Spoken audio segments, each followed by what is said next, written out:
my list is... We should say hello, really, Will. Hello. Hello. Yes. Hello, Dave. Hello. How are you? I'm all right, love. Yes. Right. Are we saying hello to people that are listening? People who might be listening. That yes. seems a reasonable thing to do, doesn't it? Hello. Yes. Now, the next thing, I'm glad we've cleared that up about the elephants. The elephants. Let sleeping elephants lie. Yeah, is that a phrase? It's dogs, isn't it? It's dogs. Yeah. I think it's the same. Isn't sleeping tiger? Is that a Chinese proverb? Don't waken a sleeping tiger. I don't know, mate. Is China, the country, the nation, China? I think China as frequently, sometimes, more than once, been described as a sleeping tiger, and I think the earliest example, the earliest case of that was Napoleon. He was a sleeping tiger. No, he described China as a sleeping tiger. Right. Because I suppose it, I've never heard that, mate. I think so. I don't know. It might not have been. It's going to come bite you on the arse, but you don't know where. Well, don't provoke. Well, it's big and powerful, but we haven't heard much from it. the whole Chinese history. No, maybe this is not the moment to do that. Perhaps. Paper. Spectacles, I believe. Spectacles, whiskey. Did they? The next thing I've got in my notes is the eroticism of despair. Now, when you write, you jot something down. Yeah, I haven't. I've not made any notes, Will. Sorry. And then you can't. You find quite angsty people attractive, though, don't you?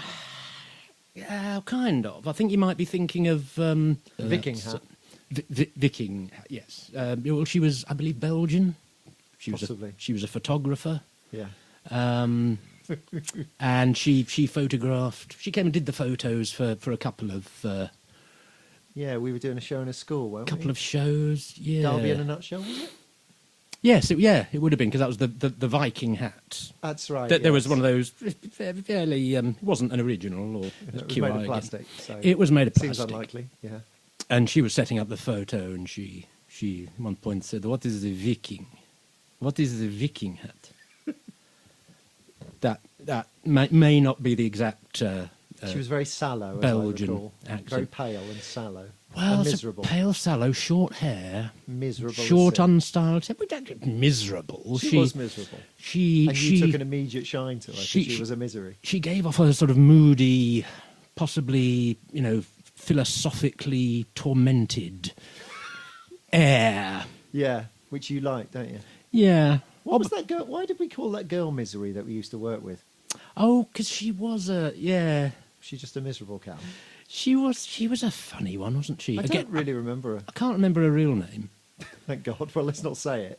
Yeah. If it occurs to me, I won't suddenly blurt it out with her name and address. No, that seems a good plan. Look her up on Facebook. Yeah.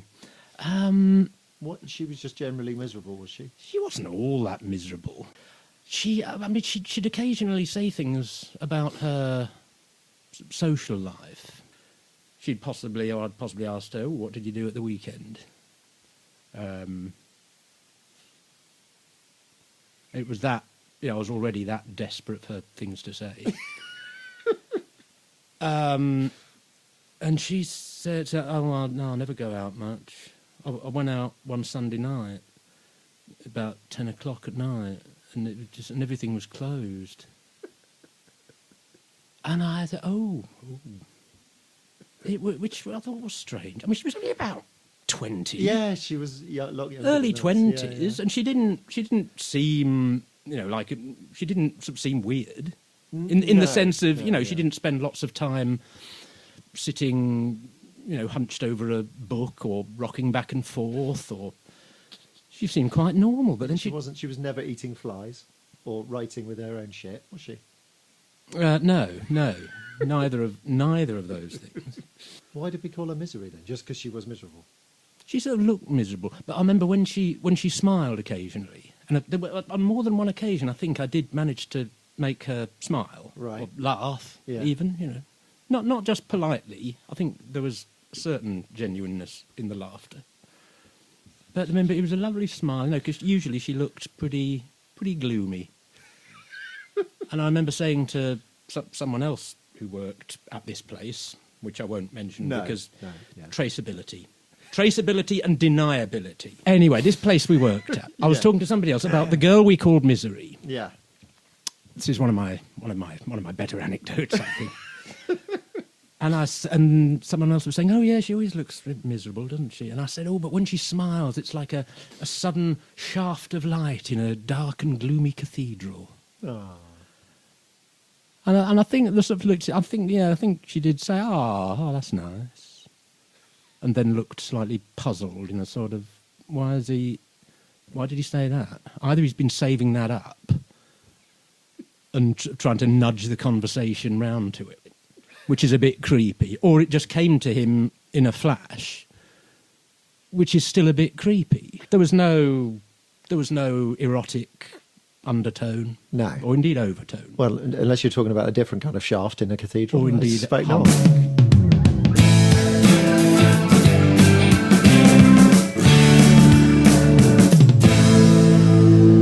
Are we not going back to Vicking Hat and why you fancy her? Oh, Vicking, even though she was a miserable cow. Well, we only met her twice. I saw her in a shopping centre, right, a few weeks later, and she was sort of sloping along, mooching along she had a black denim jacket, I think. You've got such a weird memory. Black jeans, I think. Can't remember. And some sort of dark crew neck top. Fuck you. Hair, just very short. Could she look more existentially short? Angsty? Yeah, she wouldn't have looked out of place in circa 1960, black polo neck. Knocking about with Sartre. Yeah. Knocking about with Sartre, not in Sartre. Yeah. We should talk about the place we used to work with. Oh. Without naming names. Yeah. Because there were some interesting people there. Deniability and traceability. It was basically a warehouse, wasn't it? It was a warehouse. And what did we do? Well, we mainly fucked about pretending to work. I don't think that's, let's remember this could be out in the internet forever. Well, I think it's shut and has been shut for quite some time. But it's shut, yeah. I worked there in the call centre first, taking jib from customers complaining about where their fucking washing machine was, including one called Mr. Shitter. Yeah, it was quite difficult, though. It must have been. I remember one... Hello, Mr. Shitter. I remember you telling me one particularly dissatisfied customer had sort of ended the conversation by saying, "I bet you're ugly as well." Yeah, phone down. Yeah, so it was bleak, and then I got a job there doing waybills or whatever we did. Waybills. What a fucking waste of our lives this was, Will. Oh, I don't know. No, but you had to trot back and forth across the thing and see if something's been delivered, right? Yeah. See the delivery. Yeah. Anyway, and then you got the job there. I got the job, and for the last couple of years or so, it was lovely. I was in my own little hut, my mobile hut with 6 months worth of delivery bills, whatever they were called, and making up those boxes. Oh, and I had Radio 4 going, and long as I was kneeling down in a corner with a box open, then it was the work of an instant. If I heard the door, to slip the book to one side and start rummaging through the box. We used to just piss about, because they thought the job took all day. I seem to recall. So we'd get it done in about 2 hours and then just fuck about for the rest of the day. There were some odd people there. The guy around the cafe. Some characters. Oh yeah. Don't say his name. No. But what was it? It was about as Italian could be. Right? We used to go in and get bloody sausage cob every day. Yeah. He'd say, "You want cazzo? You want big cazzo, eh? To mean what sausage? Well, I think cazzo does mean penis. Okay, so he was saying to everyone, "Do you want a big penis?" Well, he said it to me, I think. But there was that guy who used to go around the warehouse belching the word bollocks whenever you walked past Oh, him. yes. Yeah. Bollocks. Yeah. This is because it was just to us, right? Because he was like, he had a chip on his shoulder that we'd been to uni or whatever. He was like that, wasn't he? Was it? I don't remember that. Yeah. I don't remember exchanging a word with him. No, apart from bollocks. It was just like if you walked past him and you were a sort of university type, go bollocks at you. And the guys in the delivery bit. I wore my learning lightly. Did you fuck? Well, Did you remember when we walked to the cafe? And... yeah, but the point is, I paused as we were. I think we were discussing the Philip Larkin, weren't we? Yeah. The work, couple of weeks.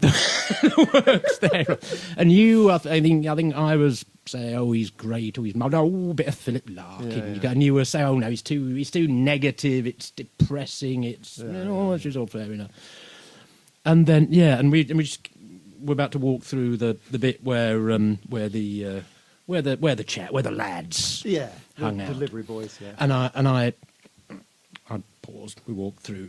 And, then once we were out of earshot, I said, yeah, but art is about selection, Dave.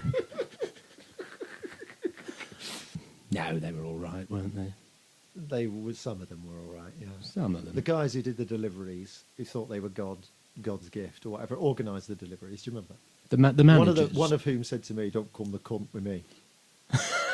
Don't come the cunt with me. Or are you coming the cunt? Yeah. I'm not coming the cunt. Which I think was his way of saying, I'm not being funny. Yeah. I'm not coming to cunt, but... And then there was the Frankie machine and that guy you had to work with. Oh, poor fellow, yeah. Yeah. More than once I found myself sort of trying to cheer him up. And you've got to describe him a bit. He was very, I think, needy was the way to... And needy and angry. Needy, resentful... I'm surprised you didn't fancy him. Angry, needy, resentful, angry, and somehow, pitiable, yet, difficult to pity. Well, like, he'd get angry with if he was having a bad day, which he usually was, he'd be there with the franking machine feeding the envelopes in, and quite often it would get stuck. A few times, or it just meant you had to, pull... Yeah, like a photocopy. Pull an envelope, yes, like that. Yeah. But one time he started raging at it and saying, let's say his name was John. Yeah. It wasn't, but he'd say, why, every day, John must suffer, day after day after day. In a real rage. And then he said, I just want to commit suicide sometimes. Oh, God. That was what I said. Yeah, look, John, it's... John, come on. Sit down, take 5. I hope I didn't say...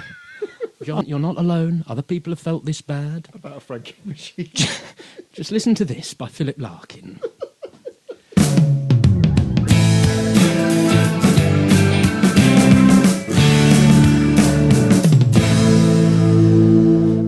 There was the guys, the guy who used to talk in office speak. Oh, he was that. Yeah, that's an issue. That's an issue. That's an issue. Yeah. This is before that's an issue was a thing, right? That's an issue meaning a problem. Yeah. That needs to be solved. Yeah. Before mental illness became mental health issues. Yeah. Yes, I've got bowel issues. I've got head issues. Yeah. Or a headache. Yeah. All the shit. I've got stomach contents retainment issues. Nice. It was a fun place to work, wasn't it?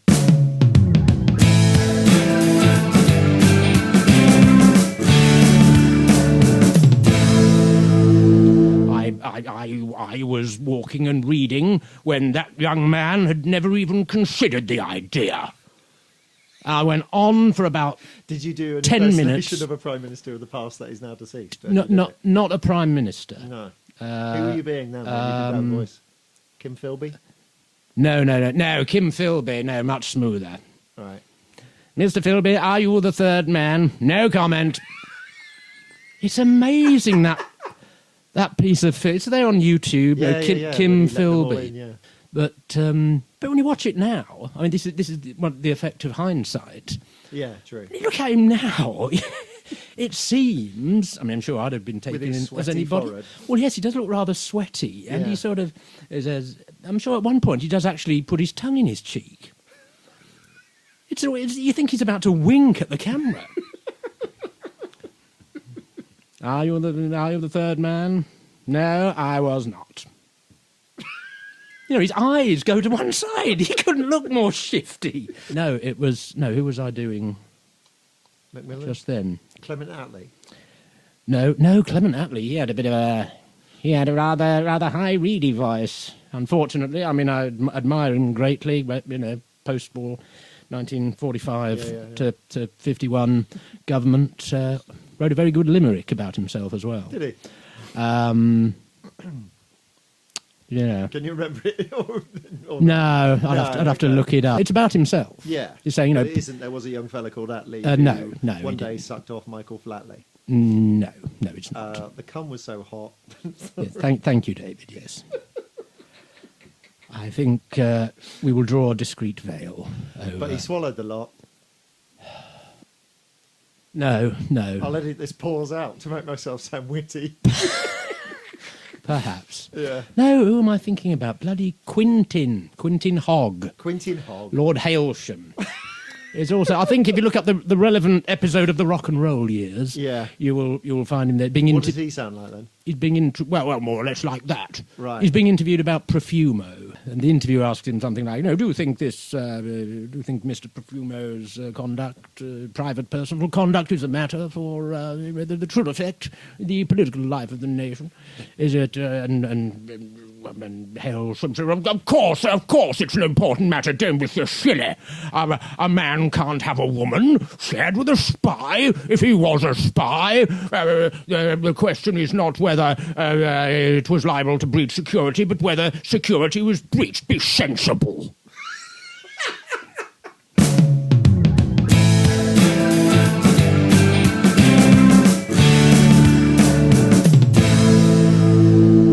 Prime ministers of the past who are now deceased can you do? Well, you do Harold Wilson, can't you?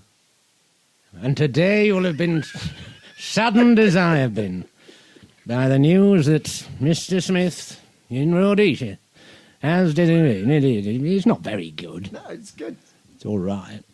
The trouble is, I've been thinking of taking this on the road for some time. the Dead Prime Minister's show with the world is crying out for it. But I'd have to.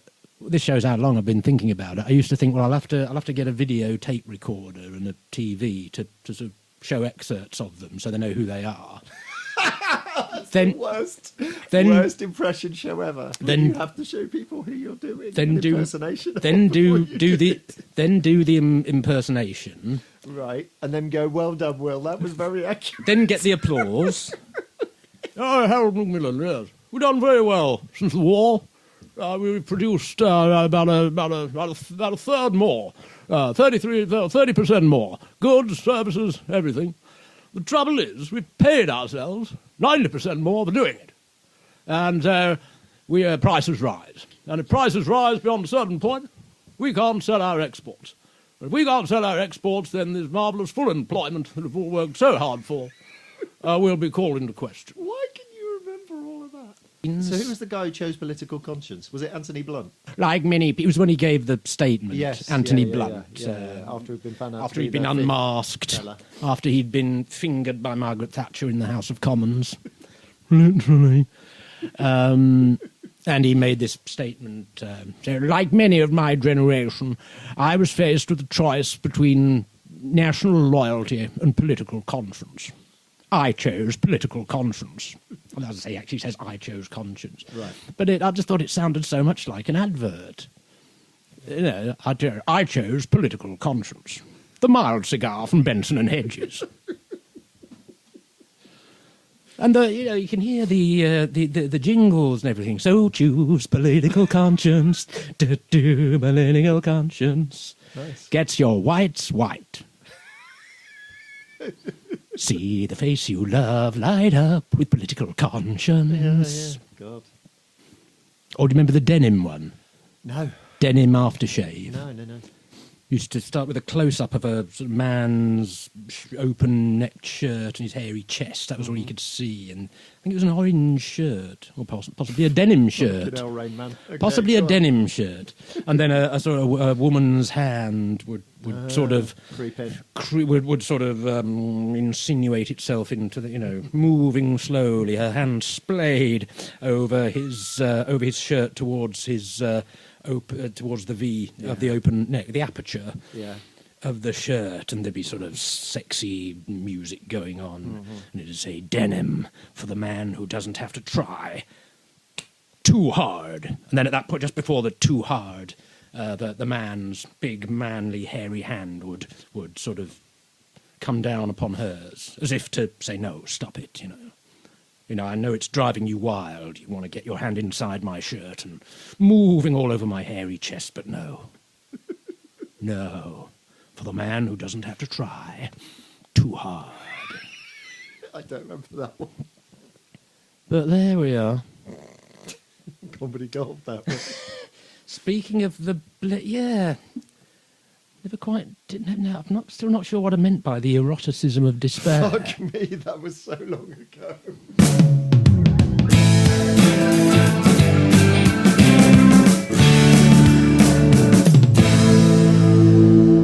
Sapiosexualism. Fucking hell, what a list. I was expecting you were going to come in with some stuff we've already talked about and found amusing. Well, yeah, but that would be... Oh, God, what have I got here? National reputations or stereotypes. God, this is a fucking lesson. It's like a lecture. This is a lesson I taught when I was teaching the British culture, language and life to the Tunisians. When you were teaching English to those college kids. Oh, yeah. Well, I mean, that was okay for the first, I'd say, 3 years. Right. I didn't have any real discipline problems. Right. And but yeah, they just drop out, and that was okay. But then for some reason, the third year I was there, suddenly there were discipline problems. There was this particular girl I remember coming in. It was just like a river. You know the expression, a river of hatred pouring out of someone. Right. Okay. And she just wouldn't stop talking. And so I said, eventually I said, look, if you're not going to stop talking, just go, okay? And usually that did it. And she'd start saying, no, you, what are you going to do? You can't make me go. What are you going to do? What are you going to do? And I thought, right. So I've told her to go. She's refusing to go. She's refusing to shut up. So I can't really continue with the lesson. Then she started sort of trying to... She started raising a petition against me in the lesson. She said, "Oh no, you can't tell us to be quiet. You can't tell it. This is my education or something." And then she got a piece of A4 paper and started going around the class. Well, I think she had to borrow it from someone. Or borrow it, she probably stole it, and just went around getting sign this. We'll put in a complaint against him. And I thought, this lesson isn't going well. Did anyone sign? This is I don't think they did. But the most horribly memorable time was when this when this student said to me, really forced me, "You think you're better than me, don't you? You think you're better." And I didn't, but I was very tempted to say, well, morally, intellectually. Yeah, in many other ways, yes, I am better than you. Now, do you feel any better than that now that you've wrung that out of me? Do you think either of us feels any better about this? Do you think either of us is more dignified now than before you said that? Do you?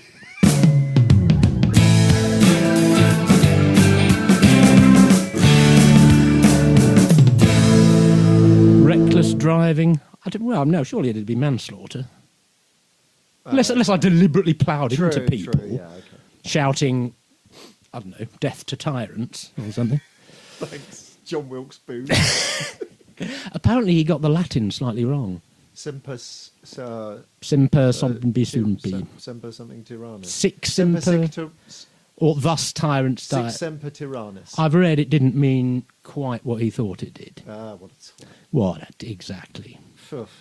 I mean, Spoilt is Lincoln, at least get your Latin. If you're going to have one moment on the, in the spotlight of the stage of history, you might as well get your Latin right.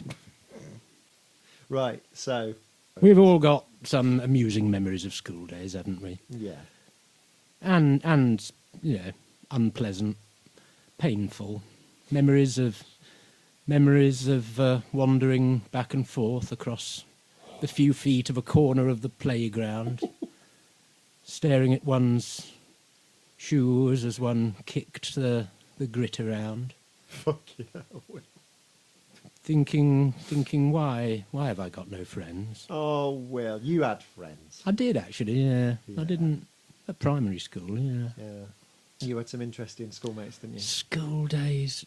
God, I do remember. I was 10. I'd only recently found out, been told what the word cunt meant. Fucking hell.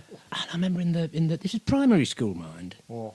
And somebody had written in felt tip, I think, on the it had these sort of whitewashed brick walls, the boys' toilets, and somebody had written Jason is a cunt, and they'd spelt cunt with a K. Get out. And I remember even at the age of 10 thinking, my God, that's low.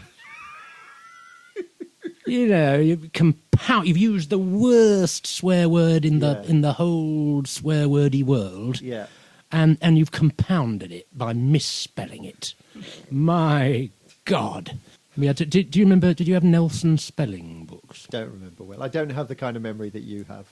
Well, Nelson spelling books. Right. For each day of the week, the school week, Monday to Friday, you'd have 5 words, and you had to, for each word, you had to write a sentence using that word, showing that you understood it, and what? Nothing. I just know what's coming. Go on. Showing that you understood the word, yeah. and that you could construct a simple, well, not too simple, but not too long either. They didn't. I sometimes was pulled up for excessive subclauses. Fuck no, really? What, you? So you might, and of course, if you didn't, you had a dictionary. Mm-hmm. So if you didn't know the word, you'd tell them what that word means, sir, miss. So for Monday, let's say, I won't go through all, but you might. Your first word might be, train. So then your sentence might be. We got on the train to go and visit my nan. Yeah. And that would be perfectly good. Yeah. Or I'll just give one more example. Because I don't think anyone's got it from that. Or nightmare. Right. I went on the train to visit my nan. It was a fucking nightmare. Your sentence had to make sense. Well, yeah. And not be ridiculously short. I remember one kid got, was chided for. I think the word was thick. The word that was the word to make the sentence with, and the sentence he made with it was "This is thick," which I must say. I mean, it's perfectly logical. Yeah, what was he talking about? Grammatical. Well, in isolation, it didn't really. Right, carry on. When you finish guzzling down your drink like a fucking hippo at a well. Come on. A little harsh. And suddenly there was a sort of shout from the front of the classroom, which must have been this teacher saying, "What is this?" or something. And we all sort of, immediately all went silent and looked round a little bit fearfully. And she said, "What do these sentences mean?" And read them out. "Do smash the plate. I drown in the sea. My brother be a soldier, he marched through the streets. Do smash the plate." And I would say, if I could call to her across the decades, I would say, look, come on, do smash the plate. It is a grammatical sentence.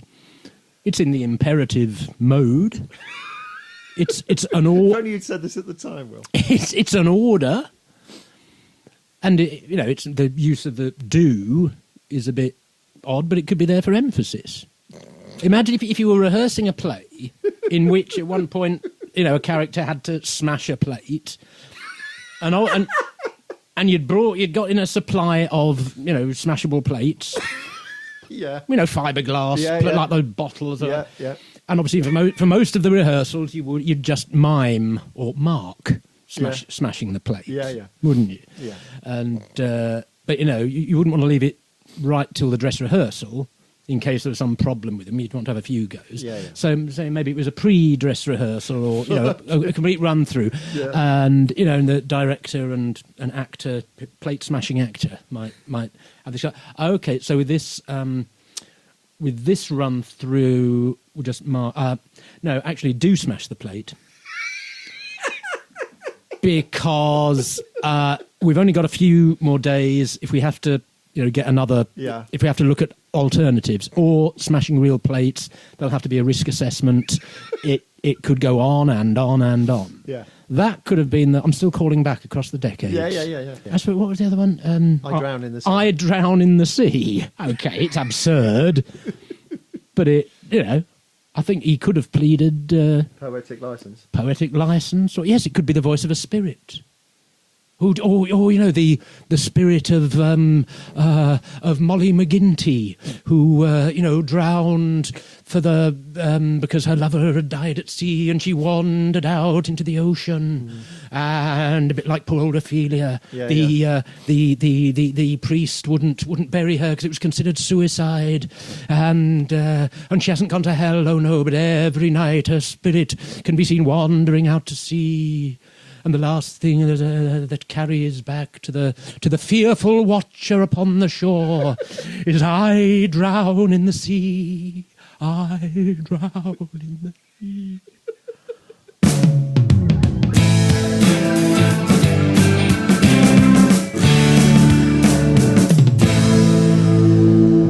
We didn't get very far with sapiosexualism. I think we did. Finding attractive people... No. Finding clever people attractive. Yeah, which it seems a bit of a... Do you think people do that? I don't know. But it's not usually the first thing people put on their dating profiles, is it? I am clever. Yeah. It puts people off, doesn't it? Yes, I'm clever. Intimidatingly clever. I'll try and bring myself down to your level just so that, we're speaking roughly the same language. But I must warn you that we will essentially be shouting to each other across an abysm of ignorance. Yeah, as an opening gambit on a dating website, maybe not ideal, that one. So, Will, top 5 things that annoy you. Sorry? Top 5 things that annoy you. Well... And they can't be things like racism or whatever, things that just annoy everyone. Or annoy most people. They've got to be little pet peeves. Oh, pet peeves. Yeah. Lazy casual nihilism. That's number 1. Of which, the sort of... When people say things like the ecosystem, we're all going to be wiped out by disease or giant monkeys with thumbs or something... Monkeys have got thumbs, though, haven't they? Have they? They're not opposable. Not opposable. Yeah. Not opposable. But when people... And I'm not saying I have not been guilty of this myself at some point, but, the dismissing the whole human race. Right. That sort of... people are stupid, aren't they? People are fucking morons.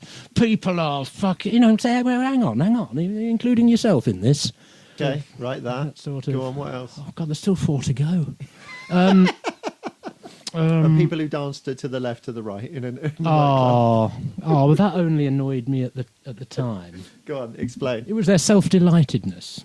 Not that there was... they were dancing together in a nightclub. Yeah. 2 friends. Yeah. 2 young women. Yeah. I was 22 or 3. Yeah. Oh, and they were dancing to that song, that goes to the left, to the right. It's all right. Yeah. And I just happened to be sitting there watching them, and there were these 2. They looked like students. Yeah. Can't remember exactly what they were wearing. But anyway, the two of them were just dancing to each other. When it got to the chorus, they'd do a little, to the left, they'd do a little jump to the left, to the right, do a little jump to the right. And then they'd each turn around on the it's all right, and then face each other again and laugh delightedly at each other. Why did that annoy you? I don't know, it just did. It just did. Right, go on. Any others?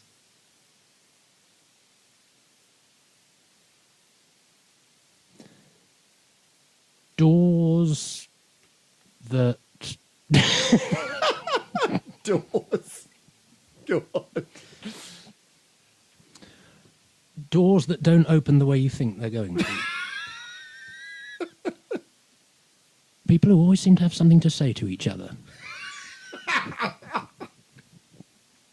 Again, that's just my own... What do you mean? I don't know. So people Is it jealousy? Well, yeah, people who never say a dicky bird to me, oh, okay. whom I've long since given up even smiling at when I pass them in the corridor. Okay. And then I see them at someone else and they're stopping and having a right old chat. And I think, well... Oh, people who still think it's clever to talk about political correctness gone mad. 30 years after it first entered the mainstream lexicon, and who get it mixed up with health and safety. Right. Quite a niche hatred, that will. And of course now we've got woke. Yeah. As well. Which is kind of the same thing, right? It seems to, well, in the way that it's used as an all-purpose anti-liberal smear and sneer. Yeah. Oh yes, this is the most woke Big Brother household ever. Oh, I'm sure it's all very woke. Absolutely blunt in it, mate. It's going to be, isn't it? Yes. Gay and communist. Gay and communist. Very woke. Very woke. Big Brother lineup this year. He's an OAP as well. Ooh, very woke. Oh, and he's dead. Oh, he's the wokest dead person you could ever wish for. There he is, embalmed, sitting, looking a bit camp on the Big Brother sofa. Clothes courtesy of political conscience.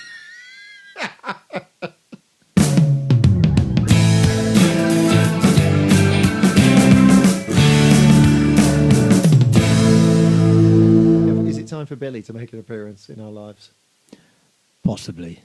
I don't know if he's What has he decided to talk about this week? Well, it's funny you should ask that. Yeah, hello Billy, sorry. Yeah, of course I'm here. Right. I've been standing there for the last 2 minutes. You saying you didn't notice me? No. You saying that my Cockney criminal charisma radiating out like radioactivity from a lump of your old plutonium did not catch your attention. Not at all, Billy. You need some lessons, my son.